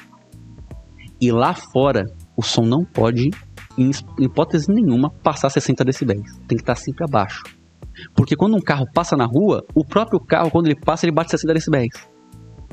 Então, tem que estar abaixo. Então, olha a preocupação que nós, como igreja, temos tido aqui. E glória a Deus, porque o nosso pastor, né, o nosso grupo de pastores está aqui, o pastor Neemias, né, a gente tá a pastora Júnior, o Rafa, Verdade. né, também, né? o pastor Wilson, Sim. né, somos em 4, né, temos pastor em 4, né, eu já tô profetizando. Receba. Em nome de Jesus, o Di também tem profecia, né, sobre a vida dele. Eu creio ainda mais que o Di, ele atua, mesmo não tendo um título, assim, Deus proverá, Deus no tempo Amém. certo, Amém. ele proverá. Amém. E eu creio muito que sobre a vida do Di, você já age assim, né, Di? Você já age como essa questão pastoral. Glória a Deus. Então, Amém. futuramente, os nossos pastores e futuros pastores, eles estão preocupados com isso. E eu dou glória a Deus por isso. Então, se você, né, é irmão da igreja que cuida do som de uma outra igreja, você está nos assistindo, você é pastor de uma outra igreja, você cuida do som também, preocupe-se com isso. Né, busque saber, essas placas aqui que estão atrás, né, do pastor Neemias, elas não são caras. Né, você pode comprar os materiais, elas são feitas com lã de vidro, né, com uma moldura de madeira simples. E a gente colocou atrás aí, ó, tem essa lycra, né, que é um tecido elástico, né, preto. Né, e se você souber fazer bem, tem diversas formas de fazer isso ornamental. Né, pode fazer em forma de losangos, em formas distintas, né, de alguns retângulos, para poder compor a decoração da sua igreja. E isso faz com que você cada vez fique mais alinhado com a Bíblia, né, da bondade, da amabilidade. Exatamente. Né, e puxando esse gancho, né, pastor, né, até avançando para um tema que a gente gostaria de falar aqui. Uma vez eu também ouvi que uma igreja, não sei se foi na Inglaterra, provavelmente, com certeza foi na Europa, eles fizeram um culto curioso, né? Eles fizeram um culto em que a voz do palestrante principal era por IA, o sermão foi preparado por uma inteligência artificial e a condução do sermão durante o espaço de culto foi totalmente por IA. Ou seja, o culto completo foi feito por uma inteligência artificial. Né? E talvez alguns não estejam atentos a isso, mas se você pesquisar sobre isso, como que é uma inteligência artificial, ela basicamente é um modelo de probabilidade. São cálculos matemáticos, probabilísticos, que vão te responder com a resposta, provavelmente, a resposta certa. Por isso que está escrito que a IA ela pode cometer erros, porque ela vai te dar uma resposta provavelmente certa. E eles têm formas de garantir que a resposta é 80% certa, 90% certa. O que isso é suficiente para a maioria das pessoas. Ou seja, porque por ser um modelo probabilístico, mas para nossa cabeça, a gente olha aquilo e fala assim, nossa, eu já ouvi falar que pessoas fazem consulta psicológica com IA. Eu vi isso ontem. Meu Deus do céu, sabe? Sim. Eu queria que você, né, trouxesse isso pra gente. Compartilha com a gente, já puxando esse gancho de as pessoas estarem enxergando a IA como um ser humano. Sim. Né, como se fosse um robô, né, uma simulação. Sim. E essa questão religiosa de, tipo assim, as pessoas também estarem trazendo até pra questão religiosa do tipo, um culto talvez seja demais, talvez não seja, e preparar talvez um devocional, né? Mateus, eu uso a IA pra assim, me deu um devocional de hoje, né? Isso é algo ruim ou algo bom? O que você pensa sobre isso? Depois eu passo a palavra pro pastor para ele também falar um pouco sobre isso. Eu acho uma linha muito tênue, sim, na verdade, né? Eu penso assim, que tudo o que vier, né, para nos ajudar a potencializar aquilo que nós precisamos, o que nós somos, é válido. Sim. Agora, se emburrecer a gente, aí que complica, né? Fogo. Aí que é a questão. Questão psicológica, eu vejo como um risco.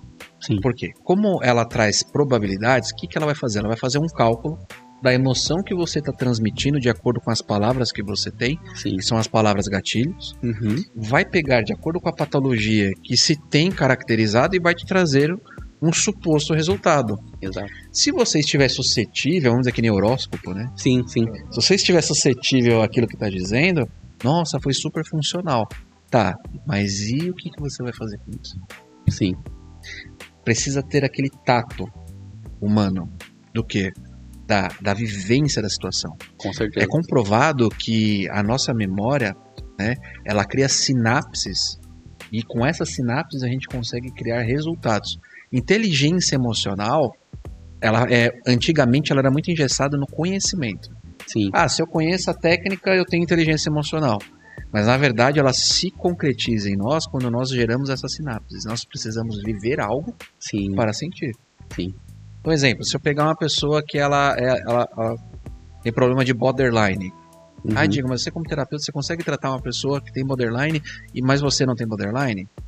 Eu consigo, porque eu vivi experiências com pessoas que tiveram a mesma situação. Então Sim. aquilo me trouxe um resultado.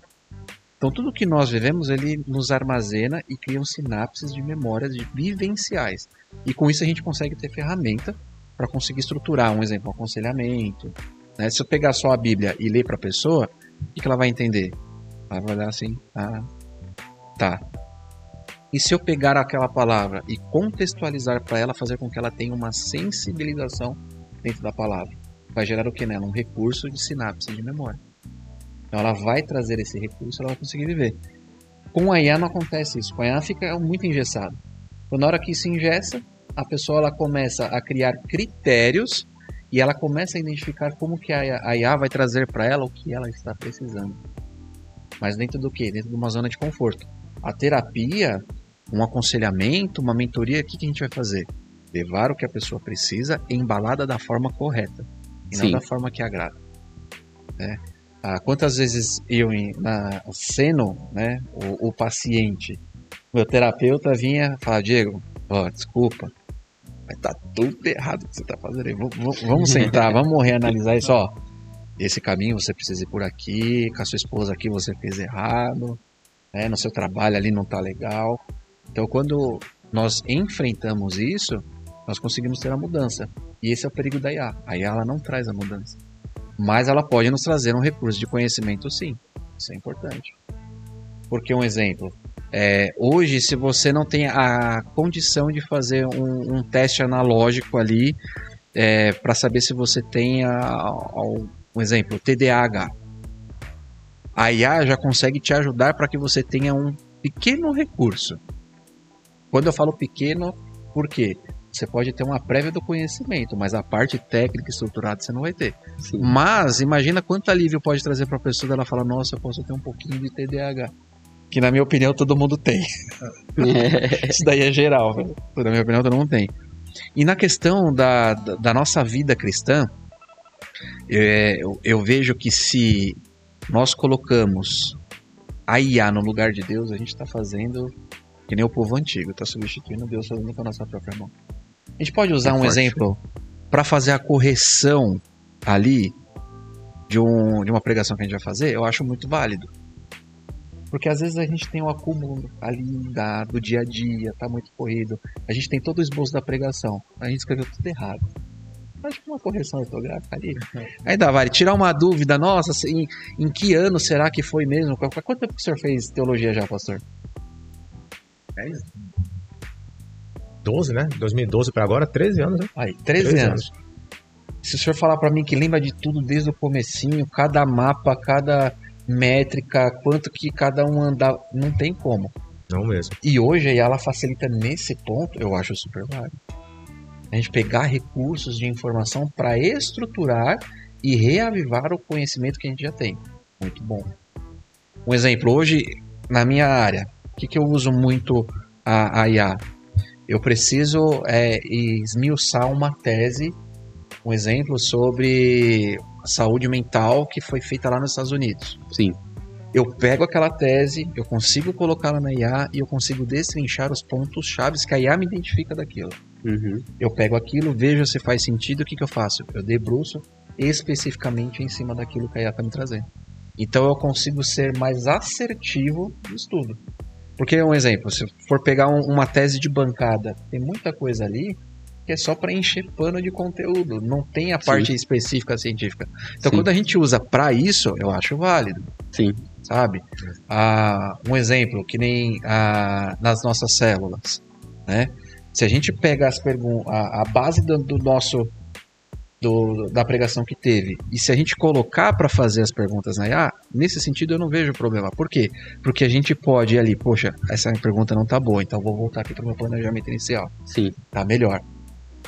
E também, se a gente usa como um recurso de desafio, nos esforçando para que a gente... Claro que não vai ter como equiparar, porque ali é uma inteligência binária, né? Então ela tem todo um recurso de informações, consegue puxar todas as fontes que tem sobre a internet. Mas um exemplo, eu estou lendo sobre uma matéria, até que profundidade eu consegui entender aquela matéria? Sim. E me desafiar a concorrer ali com a IA. E eu acho isso estimulante, porque eu faço isso. Um exemplo, eu li um livro, aí eu falo lá pra IA, me faça um resumo sobre o escritor tal do livro tal. Aí eu vejo se o resumo que eu fiz, a compreensão que eu tive em cima da IA, tá coerente. E assim, 80% das vezes eu compreendi muito bem o que a IA tá me trazendo. Então, nesses recursos eu acho interessante sim, mano. Eu acho válido. Sim, eu também costumo usar. Eu também costumo usar para esse tipo de auxílio, né? Porque é aquele negócio, é uma ferramenta. Se você souber, assim como um martelo, se você souber usar a ferramenta, você não se machuca e não machuca outras pessoas. Exato. Né? E você também não se torna adicto naquilo, né? Ou um viciado naquilo, né? Porque tem ferramentas que elas permeiam esse campo da adicção, né? De se tornar um vício, né? Pra pessoa. E pra você, pastor, pergunta direta. Você usa a inteligência artificial para preparar sermões? O que o senhor pensa sobre uma IA ser usada como ajuda ou como totalidade para trazer um sermão pronto? O que você pensa sobre isso? Olha, ele foi direto, meu Deus do céu. Foi no pescoço, pastor. Vou te responder, me dá só um minuto, só falar uma coisa sobre a questão do uso da IA. Fala. Na minha profissão, por exemplo, era meio bastante controverso esse tema. Sim. Eu já vi casos em que, inclusive recentemente, o Conselho Nacional de Justiça, o CNJ, ele vinha com uma resolução no sentido de que os advogados, quando se apresentassem em tribuna, poderia fazê-lo, ao invés de ir no dia lá do julgamento se apresentar na tribuna, poderia colocar o seu vídeo, né? Fazer o seu vídeo, Sim. Colocaria o seu vídeo lá em substituição dele no dia do julgamento. Sim. Isso, lógico, a OAB caiu matando e foi discussão e tudo mais. Mas é engraçado que aconteceu isso em uma situação um pouquinho parecida, não foi igual, mas parecida, em que o advogado se apresentou presencialmente no tribunal, e aí ele disse, com licença, senhoras e senhores, aqui, excelência, vou colocar agora o que nós chamamos de sustentação oral, né, a minha fala.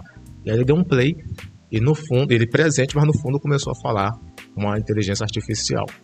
E aí é lógico que os desembargadores, era um tribunal regional, os desembargadores se sentiram desrespeitados, falando, não é possível, o advogado presente coloca uma IA para falar no lugar dele. Mas interessante que, em substituição do advogado, aceitavam. Sim. Mas o advogado presente, não. Então tem muitas discussões. No meu ambiente de trabalho, eu utilizo com certa moderação, sempre escrevo os meus trabalhos. Sim. E aí também eu utilizo isso na minha regra cristã também. Eu não utilizo. Mas isso é uma situação minha. Sim. Eu sou assim, de uma época, né? Eu não sou tão velho. Na verdade, eu sou, né? Jovem. Jovem. Né? Juntando nós aqui, não passa de 100, mas tudo bem, né? Vamos que vamos. Na minha época, a gente costumava dedicar bastante tempo a Deus para tentar encontrar uma linha de sermão, né? Antes de começar a realmente escrever os sermões, orávamos muito e lia bastante. Então vinha uma coisa, depois não é bem isso, e a gente colocava diante de Deus, é isso, não é, enfim. E aí eu me sinto muito à vontade, assim. Até escrever depois, no início meus sermões eram escritos em papel mesmo, depois que começou a ir para o Word, depois que passou a ir para mídias sociais, enfim. Agora, não acho que seja ruim, tá? Assim, respondendo a sua pergunta, eu não uso para preparar os meus sermões, mas eu não acho que seja uma coisa ruim, com alguma exceção. Por exemplo, nós vimos um cenário que você pintou em que todo o ambiente de culto aconteceu de uma maneira Sim. virtual.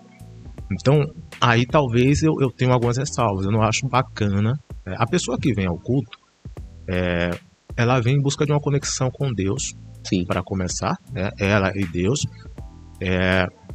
E ao mesmo tempo também de ouvir Deus falar com ela através de uma outra pessoa. A Bíblia diz que Deus deu essa missão aos homens. Sim. Na verdade, os próprios anjos queriam exercer essa missão e Deus o refreou. Falou, não, né, não é para vocês, é para os homens. Uhum. E eu não acho interessante os homens terceirizar a IA, né, colocar a IA para fazê-lo em substituição da nossa prática de fé, de oração, Sim. de vida com Deus, porque é desleal com a igreja, com a pessoa que vai ali ouvir um homem de Deus, alguém que esteja à disposição do reino de Deus. Sim. Então essa é um pano de fundo. Agora é claro que ressalvado lá, né, as suas proporções, Sim. eu acho válido, como o Di colocou, para você de repente aprimorar um sermão, Sim. né, de você construir algum conhecimento técnico, teológico, não substituir no seu contato com Deus, eu acho válido. É como uma ajuda, né? Isso. E não como o meio, né? Exatamente. Tem que ser a ferramenta. Tem que ser uma Isso, ferramenta. Isso, a ferramenta. Né? E aí você consegue, o que por sinal eu acho super válido mesmo, você chegar a construir conhecimento como meio de conhecimento mais eficaz, mais rápido, perfeito. Agora eu acho que a gente não pode substituir, por exemplo, eu tenho uma ministração para fazer domingo. Sim. Ao invés de orar, ler a palavra, buscar de Deus, Sim. eu vou numa inteligência artificial e coloco um tema lá. Tema para pregar sobre prosperidade. Esse é muito forte. E aí me vem alguma coisa pronta, eu leio E vem bacana. e vem muito bem, é Né? verdade. Vem. Então isso não é legal. É uma tentação, né? Sim. Teve uma reportagem que eu vi, Sim. fizeram um teste. E foi num canal cristão. Fizeram um louvor por IA. Escreveram, ela deu rítmica, deu entonação, deu tudo. Se for mulher que canta, você vai para essa linha. Se for homem que canta, você vai para essa linha. Acústica assim e tal. Completo. E tocaram na igreja, né? Fizeram esse teste para ver. A reação que as pessoas tiveram, você via que era 100% dopaminérgica. Por quê? Porque as pessoas começaram a entrar num perfil apenas de êxtase. Você via as pessoas apenas tendo esse êxtase. Ou seja, a IA ela desenvolveu, em cima da letra, algo que mexia apenas no aspecto emocional das pessoas. Sim. Sim. É um evangelho sintético, na verdade, né? Uma coisa meio Exatamente. sem a essência de Deus mesmo, né? Porque a IA, você que é da área de tecnologia aí, talvez com certeza tem muito mais domínio do que eu, mas a IA ela é construída de várias percepções humanas que vai inserindo informações ali, né? Do mundo todo, o universo inteiro, bilhões e bilhões de pessoas colocando ali informações, e a IA vai construindo esse conhecimento. Mas aonde que está a construção de Deus naquele processo da IA, realmente? Né? Eu acho que aí, nesse contexto aí, o relacionamento entre o homem e Deus. Uhum. Né? E aí você, quando tem um sermão, por mais perfeito que venha da IA, parece que falta alguma coisa de Deus. Então é um evangelho um tanto sintetizado, né? Não exerce a função principal dele.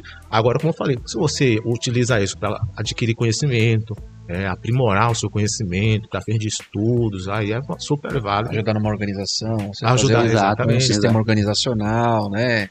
Um exemplo, vou fazer um cronograma de leitura da palavra.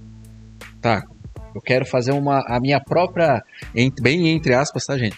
Fazer a minha Bíblia cronológica. Sim. Você joga lá na IA, ela te dá o período, quanto tempo que você vai demorar e tal. Você consegue fazer isso, né? Que é uma Nesse ferramenta. sentido, é uma ferramenta. Pra mim é super Sim, válido. e é muito útil, né? Às vezes você quer fazer, que nem eu fiz esses dias um post, né? Eu pedi pra IA, como provavelmente Jesus seria. Legal. Eu postei lá. A gente pensa aquele Jesus super branquinho, né? Que vem da questão da igreja católica. Sim. Super branquinho, olho azul. Europeu, né? Europeu, magro, até as costelas aparecendo. Parece um piano de tão magro. A IA me surpreendeu na hora que eu fiz. Era um homem de estatura ali mediana, de 1,65 a 1,70 no máximo, que trabalhava com carpintaria e que andava muito. Então ele tinha um físico atlético. Eu nunca tinha imaginado Jesus com um corpo forte. Sim. E se você pegar pela lógica, é verdade. Como que ele ia sustentar, além da presença do Pai, de uma forma natural, Sim. apanhar o que ele apanhou, carregar uma cruz que não era do tamanho dele, com peso totalmente fora sobre medida para ele. Sim. Se ele não tivesse essa estrutura física, ou seja, até o planejamento de como Cristo seria fisicamente, Deus fez. Sim. Tem um ponto que você falou aí, que eu acho que é legal trazer aqui também. Trazendo nessa questão de, tipo assim, é uma linha fina de usar a IA como muleta ou como ferramenta. Sim. Né? E o que eu chamo de muleta? É tipo assim, cara, eu não quero me conectar com Deus, eu não quero pagar o preço, eu quero que venha algo pronto. Que é o que já está acontecendo isso no YouTube. Às vezes a pessoa, não quero ir para a igreja, eu não quero ver outros irmãos, eu não quero me expor. Eu quero só ficar de casa e vou assistir YouTube, vou congregar aqui. Não é essa a forma bíblica. A Bíblia não fala sobre isso. A Bíblia em Atos 2, ela é bem clara sobre como que é a igreja. Como que a igreja deve ser.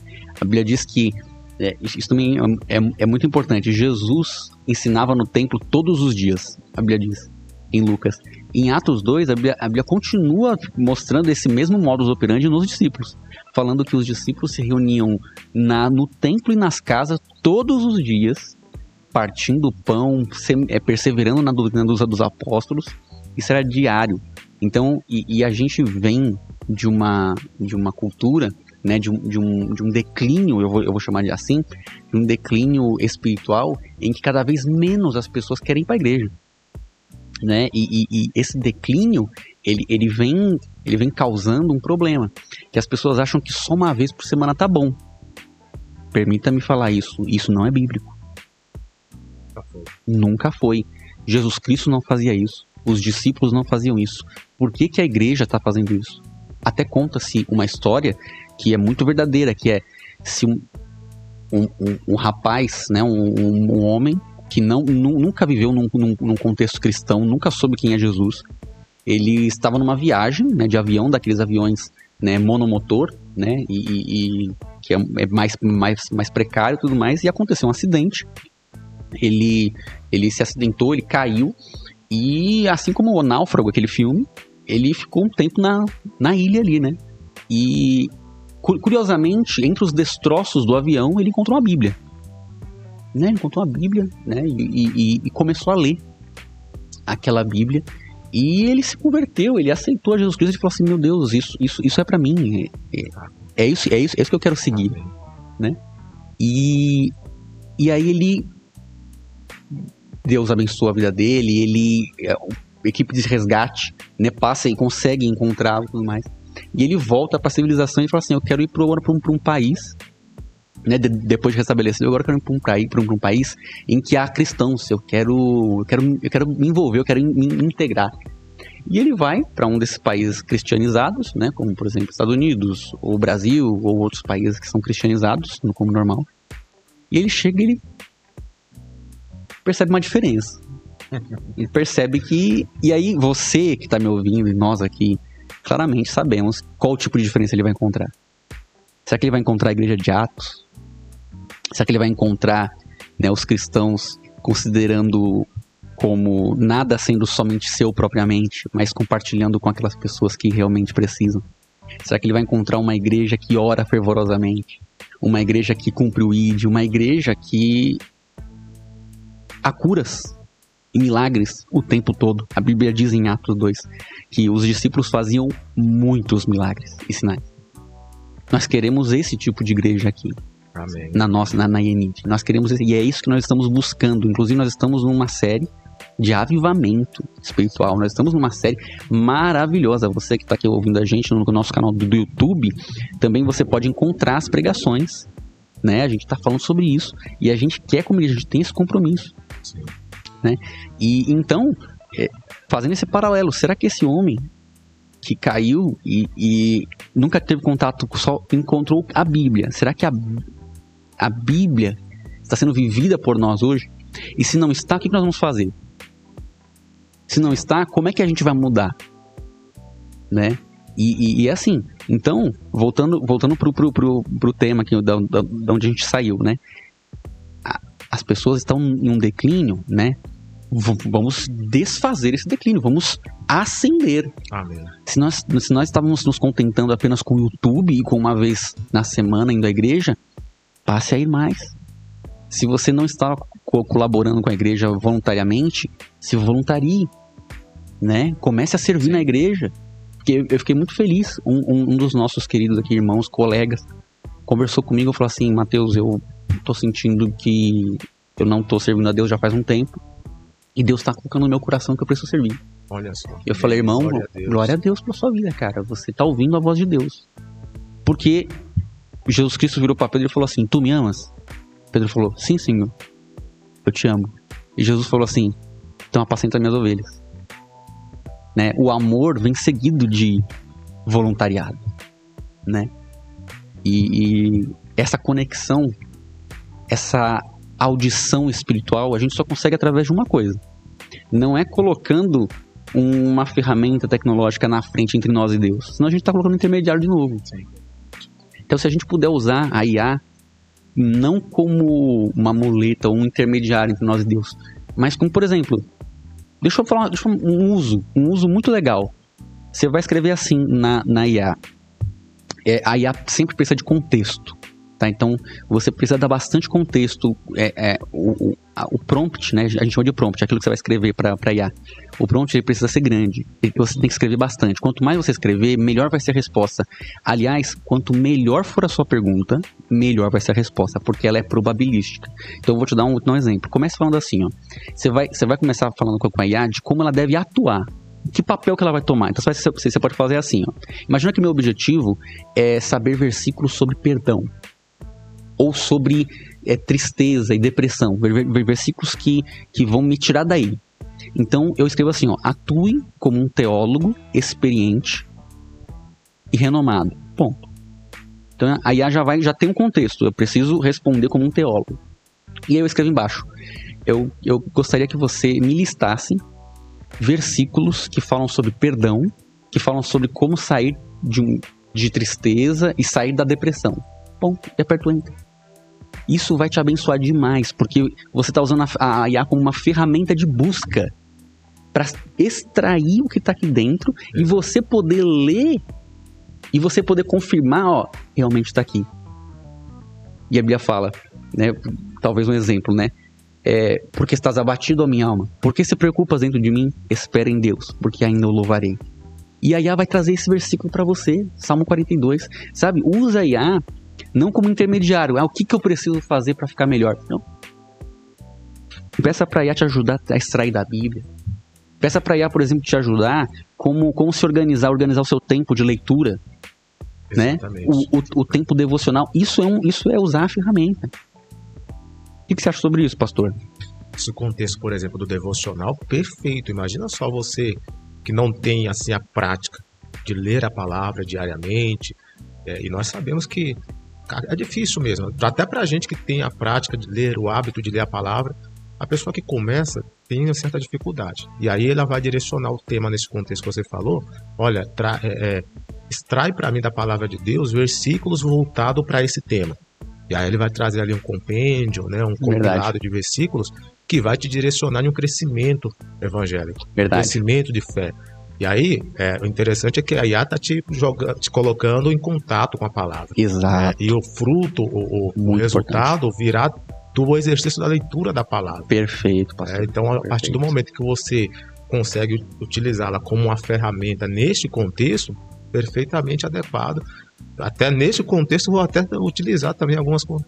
Gostei da dica. Eu já gostei, já estou saindo daqui com uma dica maravilhosa mesmo. É isso. Converteu o pastor aí. Não, mas porque às vezes a gente vai lendo algumas coisas, né? Por exemplo, quando você está em um momento devocional, eu gosto muito de Salmos. Sim. Assim, para mim, Salmos é um momento especial em relação a devocional. Gosto de algumas, nós chamamos de livros poéticos, né? A gente chama assim da palavra de Deus. Então você vai ler ali Cantares, Provérbios, são livros de conhecimento e tudo mais, mas são momentos de devocional. Provérbios, então, assim, é tanta maestria que você fala, meu Deus do céu, né? Vou ter que ler e reler e tudo mais. Muito. E algumas coisas que, assim, em momentos de você querer se dedicar mais a uma situação de dons espirituais, por exemplo. Você vai lendo os evangelhos, você vai lendo João, por exemplo. a forma que Jesus ia trabalhando, curando as pessoas, o exercício da fé das pessoas, a forma que eles se conectavam com Deus, como Deus os amava, assim, e os achavam em situações diversas, né? Uns em situações de riquezas, outros em situação de pobreza, outros em situações de dores. Então, isso tudo aí faz parte do nosso dia a dia. Mas, às vezes, você organizar essas ideias não é fácil, né? É verdade. Você se situar dentro desse cenário, pra gente é normal, você começa a ler João, e aí o Espírito Santo vai falando com você e tudo mais. Agora, se você tem a oportunidade de selecionar esses temas, de pedir uma orientação dentro daquele caminho ali, e a IA vai te trazer essa situação, melhor ainda. Perfeito, né? E utilizar, né, eu acho muito interessante a forma como o Di usa a inteligência artificial, porque eu percebo que o Di é um praticante, né? Ele é um praticante assíduo, principalmente como uma ferramenta para auxiliar no caminho cristão, né? Inclusive, né, o Di pode também comentar um pouco sobre isso, você que tem um chamado de querer compartilhar a palavra de Deus no Instagram, por exemplo. Deixa eu te dar uma ideia, você pode chegar para IA e falar o seguinte: atue como um teólogo experiente e como um especialista em mídias sociais, principalmente em Instagram, ponto. Você deu contexto. Imagina que meu objetivo eu tô sendo chamado por Deus, eu já estava orando com Deus sobre isso, e Deus me falou assim: filho, eu quero que você compartilhe experiências e palavras no Instagram. Então eu vou pra IA e falo o seguinte: eu quero um plano, eu quero saber o que funciona no Instagram. A IA sabe como, porque ela foi treinada com os recursos que tem na internet. Ela foi treinada. O que significa ser treinada? Ela foi exposta a todo o conteúdo. A internet tem mais de 1 petabyte de dados. É uma multiplicação, sei lá, elevado a 3, 4 milhões, assim. Pega 1 milhão e eleva a 3, 4. Então você vai... Eu realmente não sei, eu não sou matemático isso, mas é tipo assim, é muita coisa. É muita espaço pra danar. É muito espaço. É muito dado. Porque é o que a internet produz. Então ela foi exposta a isso. Então ela sabe onde tá as coisas. Então se você souber perguntar para ela e extrair, então, por exemplo, atue como um teólogo renomado e um especialista em mídias sociais, principalmente no Instagram. Ponto. Eu gostaria de fazer postagens semanais com temas cristãos. Os temas que eu quero ter são esses. Aí você coloca 2 pontos e coloca tema 1, tema 2, tema 3, tema 4. Separe isso em frames ou imagens para que eu coloque no carrossel do Instagram. E me mostre também formas de como fazer um story. Você vai escrever tudo isso. Tudo que eu falei, você vai escrever e aperta o Enter. E ele vai te dar um plano semanal de como postar. E aí talvez ele vá trazer para você o que postar. E você pode pegar o que postar e editar para aquilo que Deus está falando com você que você precisa fazer. Então, por exemplo, você deu um tema lá sobre santidade. E aí a IA trouxe para você uma postagem em cima de Gálatas, capítulo 5. Mas talvez você está querendo falar sobre o versículo em que Jesus está falando sobre João 3. Né? Que ele fala sobre Deus ama o mundo de tal maneira, mas também fala sobre aqueles que são filhos de Deus. Os que são filhos de Deus, como que acontece com eles? Eles são guiados pelo Espírito Santo. Então o Espírito Santo te guia a ser santo. Você pode pegar aquele tema lá e editar. Você não precisa também copiar tudo. Já trouxe tudo aqui. Não. Faz uma seleção, filtra. Pede para Deus: Senhor, o que é, Senhor, disso daqui? Achei legal isso aqui. Vou orar sobre esses temas. E aí você pode até falar assim: eu quero que você faça um plano sobre esse tema e este versículo. Sabe? E a IA vai te ajudar no ministério que Deus te deu. Faz sentido? Sim. Faz sentido, Di? Faz sentido. E é da forma que eu uso, por exemplo. Por exemplo, eu quero... Naquela semana eu preciso fazer um cronograma de postagens para um tema X. E eu peço para a IA, para ela assumir o comportamento como se fosse um técnico da área, tal, dentro relacionado daquilo que eu quero postar. Então ela me faz o cronograma. Aí eu falo: eu quero assuntos para estudar sobre dopamina, a ocitocina, perfeito, noradrenalina. Então ela me traz todas as bases onde eu vou encontrar as informações que eu preciso estudar. Aí o que eu faço? Eu estudo sobre aquele tema, faço os meus resumos sobre aquilo. Aí, que nem eu falei, eu jogo lá no ChatGPT, me coloque numa linguagem impactante, formal. Legal. Ela vai pegar aquilo que eu estudei e vai traduzir numa linguagem específica. Então, esses recursos eu acho super, super, super importantes para a gente fazer. Válido, né? Válidos, até para que a gente consiga também, um exemplo, eu uso também o Instagram como uma ferramenta de evangelização. Sim. Sempre falando dentro do trabalho da parte de Cristo. Então, ele consegue também me direcionar para o público, né? Como é que chama os códigos que eles têm no Instagram? Fugiu a memória agora o nome. Mas ele consegue fazer com que você capte pessoas que estão dentro da mesma frequência de código algoritmo. Usar os algoritmos de acordo com as palavras específicas que estão girando em torno daquele algoritmo que você precisa. Sim, sim. Então, às vezes, não é de você ficar fazendo teste. Então, às vezes, você consegue ter o recurso certo usando as palavras específicas. Você joga lá, me gere as palavras gatilhos por algoritmos referente a tal trecho da palavra. Perfeito. Então, ela vai conseguir te dar use dentro dessa frequência. Às vezes, troca essa palavra por essa palavra. Então, tudo que for ferramenta e que dê para ampliar o que é o reino de Deus, eu também acho válido. Com certeza. Com certeza. É super válido. Com certeza. Caminhando aqui pro final, meus amigos, né? Eu realmente gosto muito desse tema, tá muito gostosa a conversa, né? E vamos, né, já deixar abertas as portas aí, né? Pra estender, né? Pra fazer uma parte 2, né? Filme 2. Disso tudo, você quer acrescentar o que gostaria que você trouxesse? Você pode abordar um tema ou até falar sobre os seus contatos, né? Que você é um psicanalista, né? E você faz sessões terapêuticas, né? Se você quiser também deixar os seus contatos, fique à vontade. Se vocês quiserem me seguir lá na minha página, é Mentor Diego Betil. Então ali, diariamente, eu faço mentorias gratuitas também, tem um projeto social. É no Instagram? É no Instagram. @ Mentor Diego Betil. E Legal. tem o do meu instituto também, que é @Instituto Arie. Arie é leão em hebraico. Legal. Então, fica fácil, ali eu faço as minhas mentorias. Então, vai estar na descrição do vídeo do YouTube. Se você está ouvindo pelo Spotify, vai lá no nosso YouTube, vai estar lá na descrição. Maravilha. E o que eu queria colocar é só algo que eu coloquei como uma reflexão para nós referente ao assunto do Estado laico, que é algo Perfeito. importante, que nós cristãos temos que nos posicionar, porque Estado laico é uma coisa, mas o Estado está tentando deixar o cristianismo ateu. Isso é forte.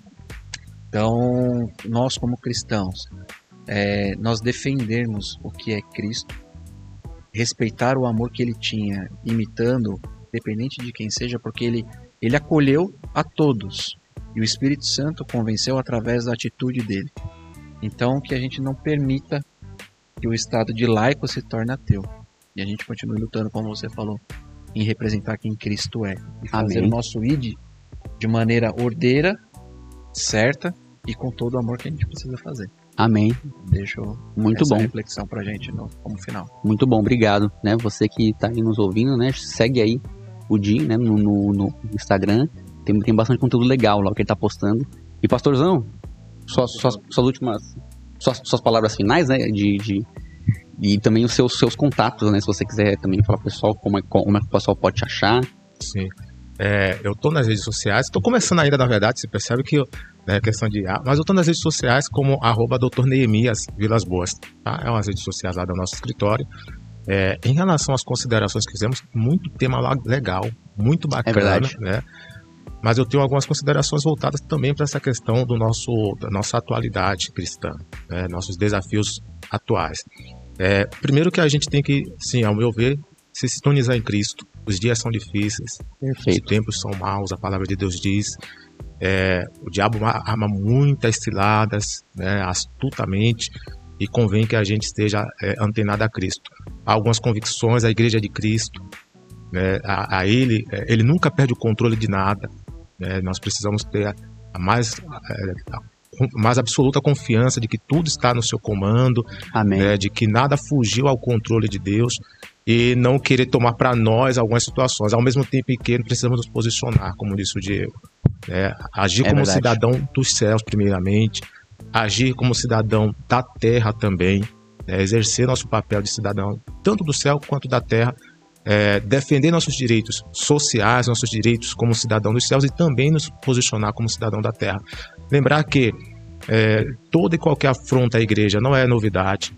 É verdade. A igreja, desde que existe e antes da sua existência, os homens de Deus sempre sofreram afrontas, mas até hoje o nome do Senhor prevaleceu. Amém. A palavra diz: passarão os céus e a terra, mas a palavra do Senhor subsiste eternamente. Amém. As leis vão, passam, os homens poderosos passam, Os governos passam, mas o reino do Senhor subsiste eternamente. Amém. E nós temos essa confiança, temos essa esperança.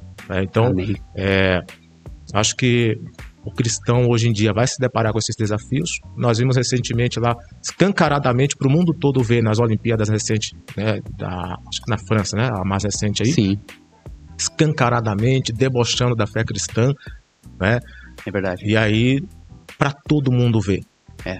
E aí, tipo, neste contexto não se fala de preconceito religioso, nesse contexto não se fala de ofensa religiosa, intolerância. Então, nesse conceito não há qualquer tipo de resignação social. Mas em outros contextos que também devem ser reprimidos, Sim. também devem ser defendidos, mas em outros contextos aí ganham holofotes e tudo mais. Então, nós como cristãos temos que ter essa postura. Eu acho que a gente tem que continuar pregando a palavra, anunciando o evangelho, anunciando a Jesus. Amém. E anunciando que ele em breve voltará. E que Amém. Deus nos ajude. Glória a Deus. Glória a Deus. Gente, obrigado. Obrigado de coração, Diego, Amém. Pastor Neemias, né? Você também que assistiu a gente, ouviu a gente aí, obrigado pela sua companhia. A gente fica por aqui, né? Que Deus abençoe você.